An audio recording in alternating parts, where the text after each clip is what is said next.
السلام علیکم، welcome to my YouTube channel Sukhanzaar. یہاں آپ کو بہت سی کہانیاں اور بہت سے ناول دیکھنے کو ملیں گے، سو ہمارے چینل کو سبسکرائب کرنے اور بیل آئیکن کو پریس کر دیں تاکہ ہماری نئی آنے والی ویڈیوز کا نوٹیفیکیشن آپ کو آسانی مل سکے۔ آج کا ناول ہے شامل صفی طلبگار، جن کے مصنف ہے جمشید جبیر۔ تو ناول کا موضوع کچھ یوں ہے: محبت نہ شہر کی ہوتی ہے نہ گاؤں کی۔ وقت اور تقدیر جب دو الگ دنیاؤں کے لوگوں کو ملانے کا فیصلہ کرتے ہیں تو ہر ایک اتفاق ایک کہانی بن جاتا ہے۔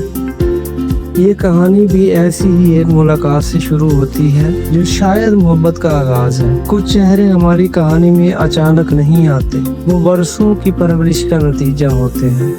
یہ کہانی دو کرداروں کے گرد گھومتی ہے جو بظاہر مختلف دنیاؤں سے تعلق رکھتے ہیں۔ گاؤں کا لڑکا جو سادہ، مٹی سے جڑا ہوا، روحانی طور پر حساس اور فطرت کے قریب ہے۔ شہر کی لڑکی جو جدید، خود مختار، تیز رفتار زندگی کی نمائندہ ہے، لیکن اندر سے شاید وہ بھی کسی خاموش گہرائی کی متلاشی ہے۔ یہ تو مختلف دنیاؤں کے لوگوں کی کہانی ہے جنہیں محبت نے نہیں بلکہ وقت نے قریب لایا۔ یہ ایک روحانی اور جذباتی سفر ہے جہاں خاموش ملاقاتیں، پراثر باتیں اور تقدیر کی چپ کہانیاں آہستہ آہستہ دو دلوں کو جوڑ دیتی ہیں۔ محبت یہاں آواز نہیں، احساس ہے، اور شاید حادثہ بھی۔ کہانی کا منظر کچھ یوں ہے: مسجد کے صحن میں شام کا وقت ہے، ہوا میں ہلکی خنکی، ایک طرف نمازی خاموشی سے بیٹھے ہیں، دوسری طرف فہد مسجد میں داخل ہوتا ہے اور باؤ جان پر پہلی نظر پڑتی ہے۔ فہد دل میں سوچتے ہوئے آہستہ آواز میں: یہ بزرگ کیسی جاذب نظر شخصیت ہے، سفید داڑھی، روشن چہرہ جیسے روشنی کا حالہ ہو چہرے پر، آنکھیں بھوری چمکدار، پتلیاں بھری بھری، اور وہ چوڑی پیشانی، اس پر بندھی پگڑی۔ باؤ جان مسکرا کر آگے بڑھتے ہیں، آواز میں ٹھہراؤ اور مٹھاس ہے۔ باؤ جان: بیٹا، پہلی بار دیکھ رہا ہوں تمہیں مسجد میں، کہاں کے رہنے والے ہو؟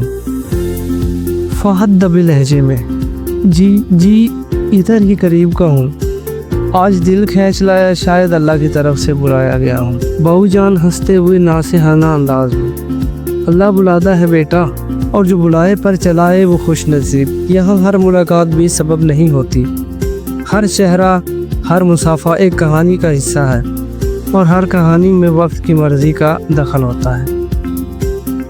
فہد دل میں سوچتے ہوئے ایک خاموش مسکراہٹ کے ساتھ: واقعی یہ ایسا لگ رہا ہے جیسے کہانی کے کردار خود بخود جڑ رہے ہیں۔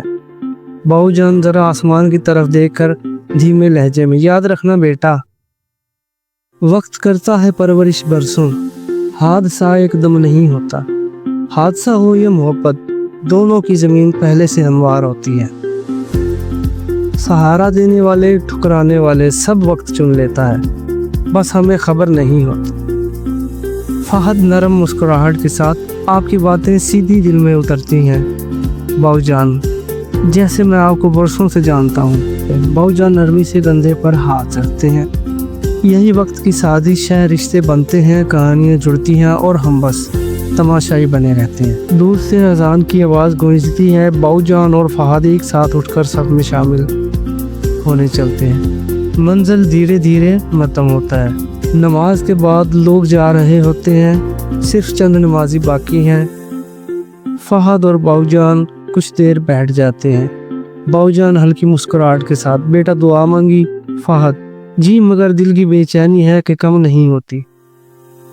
باؤ جان نرمی سے تھوڑا آگے جھک کر: کبھی سوچا ہے یہ بے چینی کیوں ہوتی ہے؟